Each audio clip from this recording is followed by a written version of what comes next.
ہمارے شہر کا ایک شخص جب فوت ہوا تو اسے غسل دینے والے عالم نے دیکھا کہ اس کا داہنا کندھا ایسے تھا جیسے کسی نورانی شکل والے بزرگ کا چہرہ قبر میں اتارتے وقت بھی عالم صاحب نے محسوس کیا کہ اس کے داہنے کندھے میں سے روشنی پھوٹ رہی تھی۔ دفن کے بعد امام صاحب اس مردے کے گھر کے اور گھر والوں کو ساری کیفیت بتا دی اور پھر وجہ پوچھی تو ماں نے یہ واقعہ سنایا۔ میرا بیٹا جب کالج سے فارغ ہوا تو جلد ہی اسے ایک اچھی جگہ نوکری مل گئی اور ہمیں اس کی شادی کی فکر ستانے لگی۔ اچھی نوکری ہونے کی بدولت اس کے لیے اچھا رشتہ ملنا کوئی مشکل نہیں تھی۔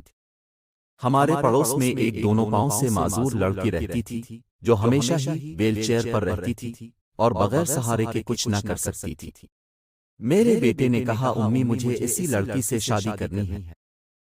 میں نے اور بہنوں نے بہت سمجھایا لیکن وہ نہ مانا، کیونکہ اس کے بقول خوبصورت لڑکیوں کو رشتے ہر جگہ سے مل جاتے ہیں لیکن اس معذور سے کوئی بھی شادی نہیں کرے گا۔